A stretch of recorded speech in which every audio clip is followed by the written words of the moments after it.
And welcome, everybody, to the Wrestling Inc. YouTube channel. It is a live interview we've got with you here for this Thursday afternoon, and we're hoping to do this every Thursday afternoon, feature a different Ring of Honor star here for your enjoyment, so you can ask your questions, jump in the chat room, all that. And to start us off right here today, a man who's got a great tan because he spent the last week or so, almost a week, out at sea on the Cruise of Jericho. It's Flip Gordon. Flip, welcome to the Wrestling Inc. YouTube channel. Thank you for having me. I appreciate it. My pleasure, Flip. Well, yeah, let's start it off here. I mean, obviously, that's the news of the moment. You were out at sea here. You were on this boat. How was the Cruise of Jericho? How did it treat you? It treated me very well. I am 5-0 when afloat. I went undefeated. I won the Sea of Honor tournament. I have an opportunity at Jay Lethal's Ring of Honor Heavyweight Championship. So the cruise was amazing. It treated me very well. I hope they do it again next year. I can't wait. Whoa, I had no idea. I didn't know if I wouldn't. Spoiler alert, right? Spoiler alert. I ruined it for you. Sorry. Well, I mean, but they're going to air this on Fight, right? Is this going to be a pay-per-view? Now everybody knows you win the tournament. You're the Sea of Honor champion. Well, nobody told me not to say anything. And what do we have? We have Twitter. We have social media. It's already been out there. It's already been out on Twitter. I've already retweeted it. Now, wait. Now, I'll get right to it then, because that brings up an interesting situation here for you. Let me get my notes in front of me here. Now, you've won this title opportunity here by winning the Sea of Honor tournament, but then coming up this weekend, this Sunday, you're going to be in Columbus, ROH Survival of the Fittest, where if you win your triple threat match against Andrew Everett and Guerrero Maya Jr., and then go on to win the big six-man Mayhem match at the end of the night, you could win another Ring of Honor world title shot. Another one. Right. Which just solidifies me as the #1 contender. Which I do not have a problem with whatsoever. So wait, you would have 2 Ring of Honor world title shots at whenever you want. How does this work? Do you have to negotiate these? How do these title shots work? Well, as you know, I have a feud going with Bully Ray right now. And that is far from over. So I want to focus on that. I need to get back at him because on Ring of Honor television this week, I don't know if you've watched it yet, but he lashed me 10 times with a Singapore cane. So I have not forgotten about that, just like I have not forgotten about my future title opportunity.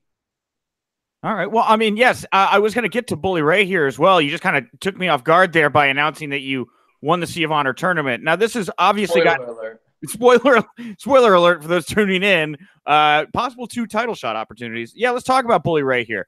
Heated feud. He's gone after your career in the military. I mean, he's really dug deep here, and now to lay it in old school ECW style with that kendo stick. How does it feel to be in the throes of battle with somebody on the level of Bully Ray right now? I've learned a lot. That is a fact. It's been very painful, and it's taken what I thought was wrestling to a whole other level because I was just used to going out there and doing singles matches or just doing moves, and now I'm getting attacked and I'm learning how to tell stories, and it's going to a whole other level. So I'm learning completely different sides of the business now. It's a great point because, I don't want to say aerial assassin because Will Ospreay will send me a cease and desist or something like that. But you're made of rubber. You're the rubber man, and your style is you're very athletic. And Bully Ray is a ground and pound brawler. What have you talk about learning the other side of the, another part of the business working with Bully Ray? What are some of those lessons you're learning from this? That I'm not going to be able to flip and fly everywhere. Not every single match is going to be my type of match. I got to learn how to adjust. I got to learn how to wrestle other sorts of types of matches. Yeah. I'm the underdog in this match. Bully Ray is a Hall of Famer. He's been wrestling probably longer than I've been alive. Yeah. Now, but that's not going to stop me from trying and standing up for myself when somebody disrespects me in front of my face. Now, he obviously crossed the line with the military stuff. Have you heard from anybody else that you shared, time with the military about how disrespectful that was what Bully did? Oh, absolutely. It was completely disrespectful. Yeah. That's the thing. I've battle buddies all over. I've had people that have given their lives for this beautiful country. So when what he did completely crossed the line. Do you see this as a trend in pro wrestling? I feel like it's getting dirtier and grittier when it comes to these promo battles. I feel like people are more willing to go to the bottom of the barrel to get somebody's ire these days.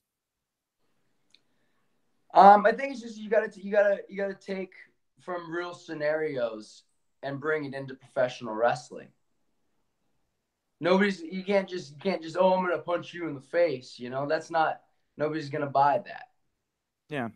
Fair. And again, he hates me because I'm getting the attention that he wants. He's used to getting the attention. Now he sees a newcomer. He was coming after all these newcomers like me and Osprey and Ricochet.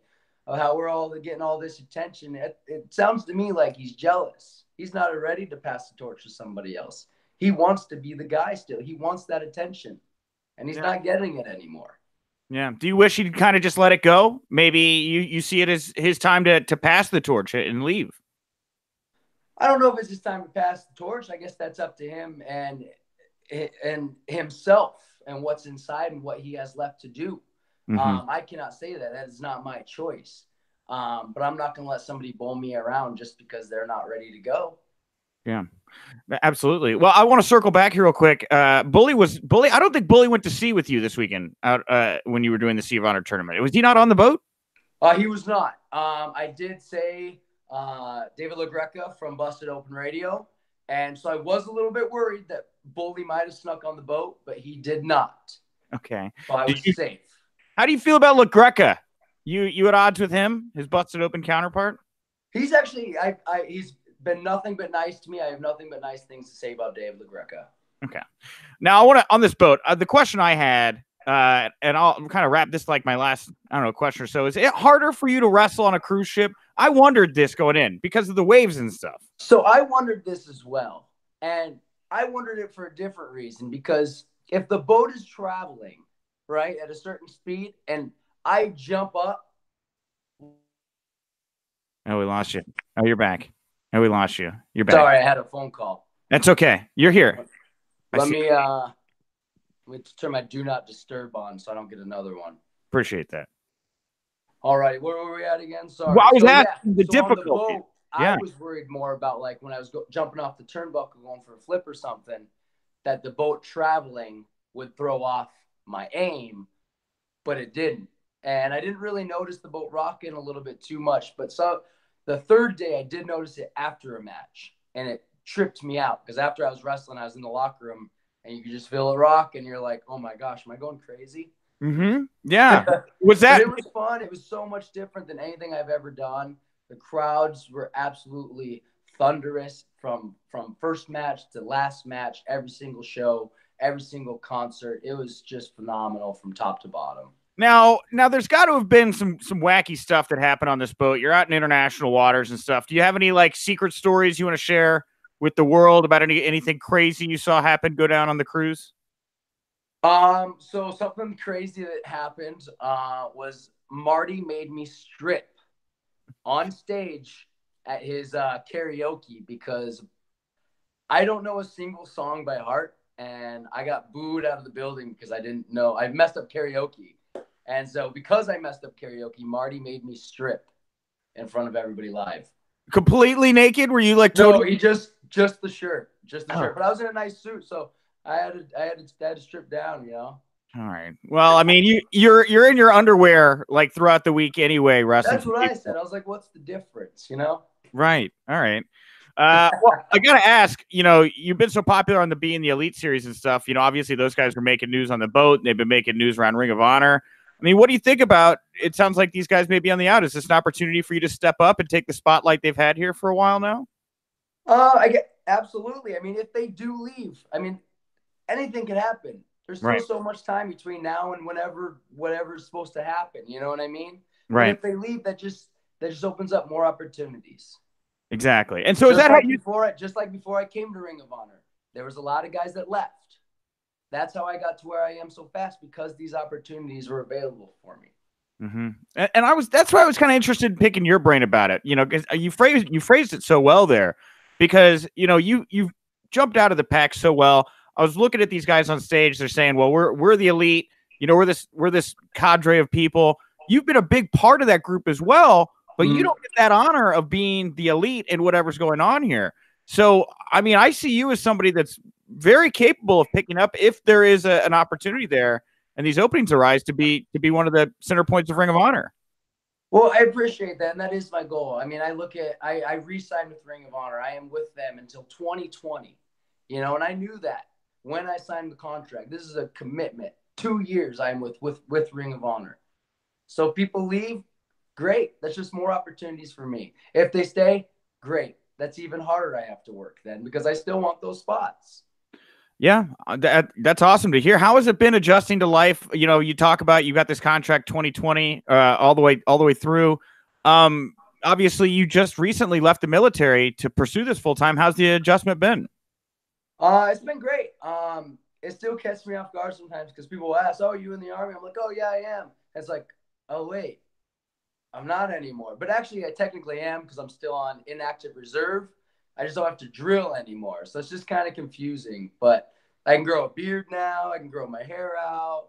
A little bit more freedom just to focus on professional wrestling. You're becoming a hippie is what you're saying, right? You Pretty much, man. That's what wrestling's based off, right? Yeah, I think so. Yeah, the carnivals. Hey, man, if that means we need more peace and love in the world, I'm all for it. I want to jump into the chat room here. I've neglected them as we were talking. I got a couple of statements and comments I'm going to throw at you. We were talking about no harmful ribs, I hope. No. Okay. The chat room is largely it looks completely behaved as of now. So we're gonna keep it that way. But one of our guests here, Jackson Parker, wants to know have you wrestled yet in every state in the United States? I have not. I think I had. Oh gosh, I lost track. I stopped counting at I think 26 or 24. Mm-hmm. So I have not. I've wrestled in 10 countries now, though. The Bahamas. Or I haven't wrestled in 10 countries, but I've been to 10 countries because of wrestling. Okay. So you've been all over the place. So do you have a favorite state that you get like, oh, I can't believe I'm getting to go back here to wrestle again? Cali would probably be.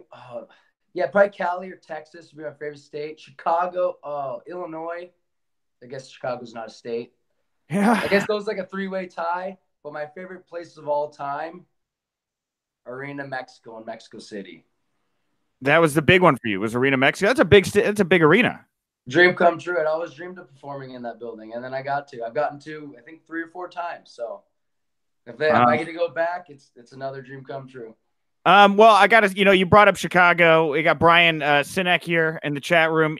He's saying you kicked ass at All In. I haven't had a chance to chat with you since then. How was that? You fought so hard, Flip. And actually, I want to slow further down here. How'd you pull it off? How did you get? Oh, wait, Flip's gone. There you go. You're back. How did you pull it off? How did you get under the hood there to be able to pull off that Battle Royal win? Well, so I reached out to Brandy, my bestie, and the Bucks, and we're brainstorming. We need to figure out idea, and so we went to Chico, and that's when the idea came up, and it was like, hey, this is the best thing. This is the best thing, and then being able to throw Bully out at the end was just icing on the cake. That was a very unique event. That was a very unique Battle Royal. I mean, just kind of a moment I will never forget. Like I didn't get to see it back until weeks after the actual Rumble part. And it was just, oh my gosh, it's a moment that'll stay with me forever. I got goosebumps when I was in that ring. It was so amazing. Yeah, and you got to come back. You won that Ring of Honor title opportunity, taking on Jay Lethal. I believe he was with the genius Lanny Poffo, right? Yeah. Take me into that moment there. You're on the main card. You've won this Ring of Honor world title opportunity. It sounds like you've got a couple more ahead of you from what we described, but how was it being in that moment there, battling for the ROH title? It was just so surreal. I mean, from not even being booked on the show to being in a World Heavyweight Championship match on the biggest independent show in wrestling history. I mean, oh my gosh, I've only been doing this 3 years. It's insane. It's so surreal still. It hasn't hit me yet. Well, you talk about biggest show. All In, definitely a big show. Rumblings there from Cody about another, but there's an equally big show, if not bigger, that Ring of Honor is going to be doing coming up in April. MSG, Madison Square Garden. That's got to be hovering over your head that you're going to get to play the Garden. How are you feeling about the world's most famous arena? If you would have told me that, because in April when we're there. It'll be before my 4-year mark. Yeah. If you would have told me, even just before 8 years, that I would perform in Madison Square Garden, I'd be like, you are nuts. It's unheard of. It's insane. Wrestling is so cool right now. It's so popular right now. The fans are so amazing. We're giving them something different. There's so many different flavors out there. You got Impact, you got New Japan, you have Ring of Honor, you have NXT. There's so many options out there for the fans, and that's why it's thriving right now because we can do anything. It's fun. It's cool again. Now, would you prefer to sit now? Again, spoiler alert: Flip won the Sea of Honor tournament. That's like we said that within the first 10 seconds of this interview. You won this world title opportunity. Is this something maybe you want to sit on until Madison Square Garden? Title opportunity at the Garden? I mean, you never know. I mean, I had a championship opportunity on a big show once before. Why not do it again? And this time with a different result. I'm going to go over here to Adam Brown just to flip it up a little bit here. I see what you did there. Yeah, right. Now, are you a football fan? Are you watching football right now? We're in the throes of football. I am a football fan. I have not been able to watch that many games yet, but I am rooting for my New England Patriots. Oh, okay. That answers my question. We had somebody that just wanted to know what your favorite team was. So that's what I figured. I figured I'd answer it. What about Jesse Ravenscross? Hard question here, and we'll get back to some more Ring of Honor talk. Randy Savage or Ricky Steamboat? Who's your pick? I'm gonna go with Ricky Steamboat. Okay, good. Thank you guys for peppering in these little questions. Keep them coming in the chat room here. Another big match you got coming up this weekend, Saturday, Pittsburgh, Steel City, ROH Steel City Excellence. You're taking on Silas Young. Now, you talk about the dynamic difference in styles with you and Bully. Silas has been, friendly, palling around with Bully Ray recently. What are your expectations here with this match, the last real man? Well, the last 2 times we've been in the ring, I got my arm raised. So I'm not too worried about that aspect of it. What I am worried is Bully sticking his nose where it doesn't belong again. You think there's a chance that Bully could find his way possibly into your business here in Pittsburgh? Why wouldn't he? Every time I have won a match and my back is turned, he tries to sneak in there. Mm-hmm. I've learned from that, and now I'm ready. Well, guys, you can check those out. You guys, there's going to be, let me read off the bullet points here. You can meet the top stars during the ROH meet and greet. That's going to start at 4 p.m. prior to the bell time. That's at 5:45. The matches are going to air in syndication on upcoming. So this is an ROH TV taping here this Saturday. Still a couple tickets left. Of course, the next night, as we talked about, Survival of the Fittest is going to be in Columbus, and that is going to be streaming live for Honor Club members at ROHHonorClub.com. That's also going to be through the ROH app on all Apple and Android devices and on Roku. Couple tickets left for that as well. So go check that out. But as we're getting, rounding it up here, I'll open the chat room up again. But after this, you're going to be moving into a 4-city tour with Ring of Honor and New Japan, the Global Wars. It's a really cool event. I love the Global Wars shows. What are you most looking forward to in these shows coming up here? I'm looking forward to some of the new matchups because what happens when the New Japan guys come over is they're put into matches with us that you wouldn't normally see unless we go over there or unless they come over here. Like I have a fatal 4-way match and Kushida's in it. When's the last time you saw me and Kushida in the ring together? Honor Rising in Japan back in February. Right. And that was the first and only time we've ever gotten to touch. So now he's coming over to the States. Now the state fans get to see a match that they might not have ever gotten to see before. Now, you brought up your contract status. You're signed with Ring of Honor through 2020, correct? How does that affect your ability to work with New Japan? Just out of interest. Well, they are partners, so they do have a talent roster sharing relationship. So New Japan pretty much will just whenever they want to use me, they'll bring me over there. They pay me. It's just like an independent wrestling show, Yeah. It's like any other indies. I just can't do indies in the States anymore. I can just do them international. I got it. All right. Well, that was actually one of the last questions I had here. You say you're still working indies internationally. I know you've always got an eye on talent. You work with some of the best people out there, signed and unsigned. Is there anybody that you'd really like to see under the Ring of Honor umbrella right now? Absolutely. There's 2 guys I would love to see. MJF and Mecha Wolf. Mecha Wolf, I like. MJF, he's very unlikable. He's very unlikable, but he's also very good. He's not as good as he thinks he is, but he is very good, but very, very unlikable as well. Very unlikable. All right, Flip. Well, I want to thank you very much for taking the time to chat with us here. We're hoping to do this every Thursday on the Wrestling Inc. YouTube channel, welcoming more Ring of Honor stars. Again, Flip is going to be in Pittsburgh on Saturday. He's going to be in Columbus on Sunday for Ring of Honor. Big opportunities. Anything else you want to leave the fans with here, Flip, before we wrap it up today? Yeah. If you want to go support me, please check out my Instagram, Twitter at The Flip Gordon, or go to my Pro Wrestling Tees /The Flip Gordon, pick up some merch. I was gonna end it there because that felt like a really nice ending, but I'm surprised I neglected this. I have one thing at the top of my list of questions I didn't even ask you. Uh-oh. Why have you not opened the gift I sent you in Pokemon Go, Flip? I'm sorry. I have like an algorithm that I go through when I open gifts, but it limits you to 20 gifts a day. I have 200 friends. If they all send me a gift a day, it's going to take me a while to get to that gift. I have like 60 friends, which is like the perfect amount for my algorithm because I know what you're talking about. You want to get those XP points. You want to get the ultra friends, the best friends, right? Yep. Just saying. It hurts my feelings. It's down there all the way. You're the bottom of my algorithm. There's everybody and then Flip at the very bottom. Okay. So, I'm sorry. I need to go open it. I promise. I'll get to it eventually. Yeah. I'm speaking on behalf of many wrestling friends who are awaiting you opening our gifts, Flip. And then, we become. I see it too. Like I opened one girl's and she like tweeted, "Oh my God, you finally opened it." I'm like, I'm sorry. Yeah, right? Yeah. Big Pokemon Go. Just tell Pokemon Go to stop limiting me to 20 gifts. Dude, I write them obsessively. I have so many ideas. That's a relationship Ring of Honor needs to explore is the Pokemon Go relationship. Oh, I agree 100%. Yeah, it's a great game. All right. We're going to end it there. Thank you, Flip. I'll talk to you soon. And again, guys, every Thursday, come back here to the Wrestling Inc. YouTube channel for more exclusive live interviews. Goodbye. Don't forget.